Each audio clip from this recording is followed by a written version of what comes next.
Alis kami ni Peng for a date. First time. At ilang araw umiiyak si Noah dahil ayaw niya talaga. Pero ngayon, medyo nasuhula namin dahil binigyan mo ng magkanong Robux. Tulog na yung twins eh. Inaan ko lang yung baby mo nito. Guys, we're leaving na.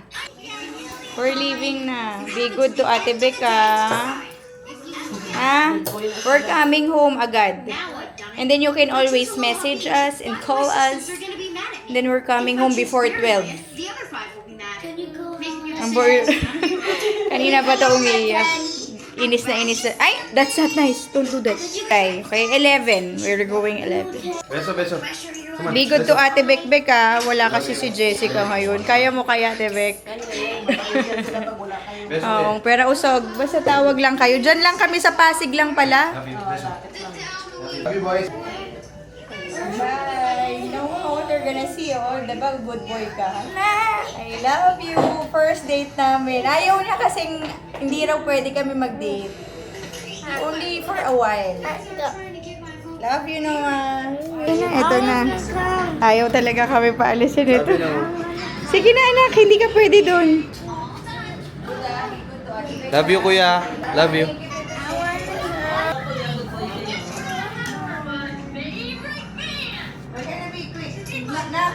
Ay, ito yun naman ito. Bubuksan ko nga lang yung car stick. Talaga naman. Ayaw talaga kaming paalisin. We're gonna be quick. Bilis! Para makabalik agad kami. If you keep on doing that, we're not coming back. Oh, sige na, go. Ang hirap. 7:47 na. Halika na. Go, go, go, go, go, go, go. Yay! Hindi na kami naghintay sa elevator. Alam nyo ba, may viewer na nag-comment dun sa latest vlog ko na ang small world, sabi niya nakita niya raw ako dito sa elevator at nagulat siya. Siguro hindi na siya nakipag-usap. Hindi ko alam sino yun. Kung nanonood ka sa video na to ha, pakita ka naman. Anyway, fit check muna tayo. Alam nyo, after how many years nakapag Block Hills ulit ako, lagi kasing slippers lang ang suot ko. Ayan.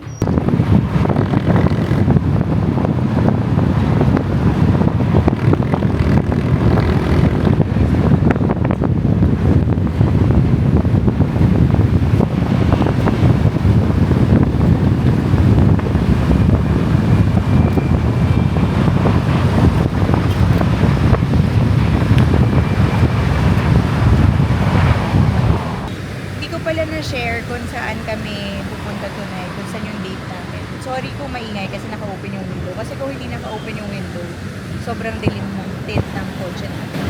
So anyway, mag-date tayo ngayon sa 12 Monkeys sa Santolet, Estancia, sa Pasig. Mimit natin yung cousin ko na from the States din, nagbabakasyon siya dito. So, napalibre pa kami ng table. Ang papanoorin natin na live band tonight is si Nina. Alam nyo, matagal ko nang gusto. Nasa States pa lang kami. Pinalo ko na agad si Nina sa Instagram. Kasi gusto ko nga manood ng live, niya. So anyway, nag-inquire ako sa Viber. Nung last week, na siya, sold out na raw yung tickets. Tapos ngayon, meron siya sa Estancia, which is I believe sold out na rin. Pero since kilala nung boyfriend nung cousin ko yung what do you call this, yung band, kilala niya yung band, para pwede yata kaming mabigyan ng table. So kung tayo pupunta, alam niyo special sa amin ni Peng si Nina because baka mahabit lang yung camera. Hindi, special sa amin ni Peng kasi yan ang first dance namin ng wedding namin kasi kung magbarkada pa lang kami, pagka hinakatid niya ako sa bahay, ang piniplay namin na gusto namin song is, meron siyang CD ni Nina, isa pa to, grabe rin yung mga song choices niya, yung mga senti-senti din siya. So, pinapakinggan namin lagi yung Love Moves in Mysterious Ways. Hanggat nag-debut ako, isa siya sa 18 Roses na may iba pa akong boyfriend to. Yung dance namin during nung time na sumasayaw kami. Love Moves in Mysterious Ways din. Kasi, ngayon, wala lang, alam mo yun, syempre parang random song lang naman yun. Nakakatuwa. Tapos ng first dance namin, ng wedding namin, yun din yung pinili namin. Love Moves in Mysterious Ways. So, totoo nga no, grabe. Kasi dati barkada ko lang talaga. Anyway, special tonight kasi first time, actually pinilit-pilit ko talaga si Noah, ayaw kami payagan na mag-date. Umiiyak talaga siya, ang hirap, sobrang attached siya sa amin. Nakakatuwa siya. Pinapayagan niya kami during the day, okay lang daw. Pero pag gabi, parang natatakot siya or for some reason, hindi niya bet pagkagabi na aalis. First time talaga. Tapos, ang hirap, umiyak siya. The other day ko pa to sinabi sa kanya. Pero ngayon, talagang nakumbinsi ko. Kasi sabi ko, minsan lang namin makikita si Nina. Yun yung konting backstory kay Nina. Kaya sobrang excited ako. Excited ka din ba? Excited lang ako. Ako. Ayan na, nakikita ba sa camera? Nandiyan tayo pupunta sa Estancia daw. Wings and beer. Sorry, dahil yung quality nitong camera, hindi talaga maganda yung quality nito kapag gagabi, naka low light lang ako mode. Yung review dito sa DJI, hindi siya ganun kaganda pag low light. Pero wala tayong choice kasi gabi na. Sana later medyo maliwanag dun sa pupuntahan natin. Ayun, parking. Na-miss ko na sa Contis. Thank you po. Pero saan ang 12 monkeys? Saan po ang 12 monkeys? Sa kabila po, ma'am. Paano po pumunta dun, kuya? Saan ang... May elevator naman po, ma'am. Sa... Pero pwede ako dito mag-park? Opo, sa loob. Walkable na yon. Thank you. Ito lang, ito, kuya. Pasok kayo dyan, sir. Sa loob. Salamat. Thank you! Nasa mall na kami. Nakakita ako ng Mastela kasi may rashes si Anaya. Try natin to kung okay. Pero hindi ko pa na-try yung pinaka, yan, yung pwede raw lahat ng irritation. We're here na, ang cute nung ano nila. Oh. Midnight in Paris. Naka-vlog ba yan? Oo, naka-vlog. Nakakaya. Vlogger yan si Jay. Uy, hindi. After high school na Meron pa silang tusok-tusok platter. Yan, kuha rin tayo niyan. Tapos gambas na lang. Okay. Tapos isang garlic rice.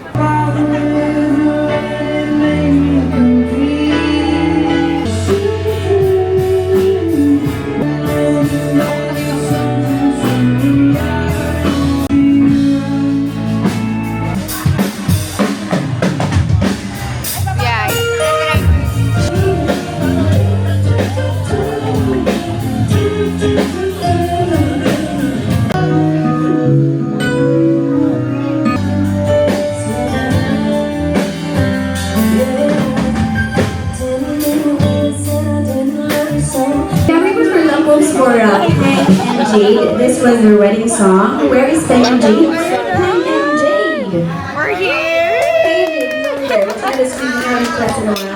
Be happy. Hindi pala wedding anniversary, but this was their wedding song. So, I'll sing that for you. Okay, and... I was alone on this journey. It came along to comfort me. Everything I wanted in life is right here. Missing out some ordinary moments.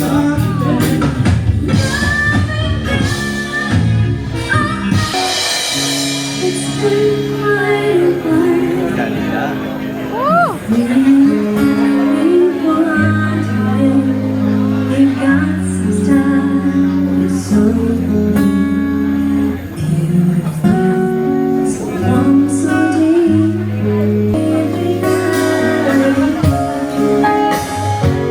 Do you guys know this song? Can you sing along with me? First part. Here we go, guys. Come on.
nakapagpa-picture ako kay Nina.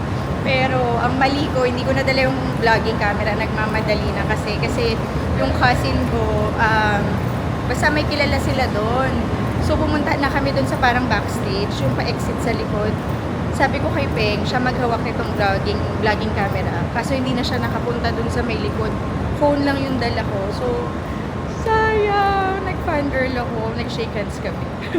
Talagay ko yung picture somewhere here para makita. Time check 1 a.m. and gising pa rin yung mga bata. Actually, pati yung twins na gising. Nag-drive-thru lang kami dahil nagbilin sila ng McDonald's. And si Naxi naman gusto niya yung chow fan. So, my gosh. Kasi nag-promise talaga kami na maaga kami pero para pambawi lang. Nakauwi rin kami sa condo. Grabe, yung kids. Kanina, hindi ako masyado maka-enjoy ng sobra kasi talagang ayaw nila pababa yung phone. Talagang kahit binababa ako, nag-FaceTime sila para makita nila. Tapos si Noah umiiyak na siya kasi gusto niya na talaga umuwi kami. Gutom raw sila. Try mo niya rin yung service elevator. Ayan. Tingnan natin yung mga kids. Nag-iintay pa. Pati